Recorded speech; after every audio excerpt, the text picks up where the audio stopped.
Today we're talking about putting that POW in self-empowerment. I'm going to show you 5 keys that you can apply to enable and enact your empowerment.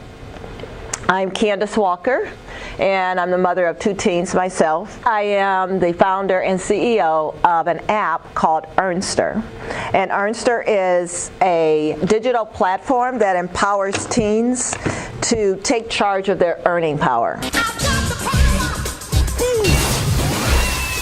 Let's look at empowerment. It's a word that gets thrown around a lot these days, right? And there are a lot of definitions for it. Anybody want to share a definition? Yes. To boost something or someone up. To boost Something or someone up, like to make them feel a certain way. Okay. Anybody else?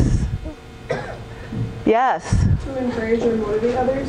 To encourage or motivate others. Okay.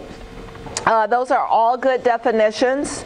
I want to share one with you that I think kind of sums it up. When we talk about self-empowerment, we're talking about giving yourself the authority or the power to act. This is something that throughout history has really had an impact on change. From the Civil Rights era, when African Americans took charge of their future and said, no, we will not be subject to unjust laws, to just recently with the teens in Florida who are standing up for better gun laws so they can have a safe place to go to school. And globally, where we see people standing up and trying to heal the earth and taking charge of changing, climate and making the earth more sustainable for our livelihoods. So what if you could also take these same acts and apply them to your everyday life? Maybe you don't need to change the world today, but maybe you want to do things that affect you, like hang out with your friends or go to a concert or maybe shopping, right? How would you take acts of empowerment and make a difference in your own life? So, where do you start? And I say you need to know your lane. L.A.I.N.E, lane, which stands for listen, assess, initiate, negotiate, and execute. Let's break these down. So, to know your lane, you start with listening. Linda, listen. Okay, what? So when we listen, we want to think about what are adults. By the way, lane will work initially with adults in your inner circle. That's how you can perfect the methodology, and then you can apply it throughout your life. So for adults in your inner circle, you want to think about, what are they complaining about? What are they talking about? What do you hear adults talking about and complaining about? They kids. They kids. Okay. So what are some of their complaints about you? We don't ever do nothing. Good one. Say it again. We're lazy. Oh, that's a good one. What else? My mom's like asking me why didn't I do the dishes. Awesome. This is so awesome. Yes. So they complain a lot about you. And then what do they praise you about? Grades. I can't hear you. Grades. Grades. That's a good one. What else when do you receive praise? Like when you do what you're told to do. Awesome. There lies an opportunity to look at what adults are talking about, what are they complaining about, what makes them happy, what advice do they offer you, and when do they praise you. So what you do next is you assess. You go, Oh, I see. Oh, I see. Mom's sitting here talking about how I don't do the dishes. But she praises me when I get grades. So here's an opportunity, right? So when you assess, you want to look at what problem can you solve. Well, if she's complaining about me not doing the dishes, that's easy, right? Can do the dishes. What if she's complaining about politics and Donald Trump. Is there anything you can do there? Yes. I mean, wouldn't it be like a good idea to just start like like a group and like discuss on what they think is right and wrong? And That's awesome. Try to reach out. That's awesome. That's very good. So, what's your name again?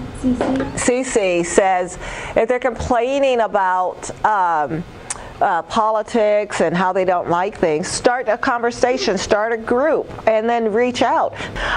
So what do adults in your inner circle value? We mentioned they value good grades. What else do they value? Like what? Coffee? Coffee. Okay. What else do they value? Self-awareness. Money. And you said? Self-awareness. Self-awareness. Nice. And then you want to, while you're assessing, which adult in your inner circle is really rooting for you? Who? Your mom. So identifying those things right there and assessing that, now you have an idea of what you can do, how you can solve a problem for someone in your inner circle who's complaining about something and they really are supportive of you. That is a recipe to initiate. Let's get it started. Now this, I tell you, this melts adults like butter. I kid you not. You initiate by saying, hey, you put yourself in the driver's seat here, and you let the adult know, I hear you, and I have an idea on how we can deal with that. So once you initiate, you want to propose that solution that you're offering the adult. What's a right proposal? And it doesn't have to necessarily be in writing, but you want to make sure you have these components. So what is it that you want? Right? Maybe it's go to Six Flags with your friends this weekend, or go to a movie this weekend. Then you want to look at who should you do a deal with. That's why we want to know which adult is really supportive of you, who's really in your corner. Next, what should you propose doing? Well, you know what they care about. You know what's their pain point, and so you want to solve that problem by proposing what you can do to help them. Now, what are the specifics? This is really key in that you are able to really define what you will do. So you pick a task. Hey, I'm going to clean my room. And then you have a start date and an end date. Based on what I want, you can decide, is this a task that I want to bank, which means I'll use it later, or is this something that I want an immediate reward for? Then you confirm that you have a deal. Okay, I will help you, but just to get rid of you. Deal. Hey, I'm willing to do this. I hear that you've been complaining about the house and all of the housework. I'm going to do the dishes for a month. How does that sound to you? Oh, I love it. Great. Remember the initiation? So they're all open. They're all ears. You know, I would really love to go to the movies with my friends this weekend. Is that cool? You confirm the deal. So once you have a proposal and a deal in place, the next thing you can do is negotiate if there's some pushback. Because a lot of times when you come, oh, I knew you wanted something. That's why you're trying to do this, huh? So when you negotiate, you want to remind the adult how you're solving their problem and why you're capable of pulling it off. And why this is a good and fair deal, and then letting them know what it means to you. Because remember, that's that person who's in your corner. So once you negotiate, the last thing is to execute. I have one thing to say. You better work. And when you do this, you want to make sure that you follow through with excellence, because this is someone that you'll want to go to again and again and again. You want to finish on time. You want to provide updates. Hey, I'm halfway through. And you want to show proof. And the reason why you want to show proof is you may have to hold them accountable to their end of the bargain that they agreed to. So after you've completed L.A.I.N., the only thing left to do is to collect. Hey, it's me. Knock, knock. So, you got my money? And when you do, you want to be grateful and appreciative. And again, if you have to hold that adult accountable, meaning remind them that, hey, we had this deal here, you have that proof that always works.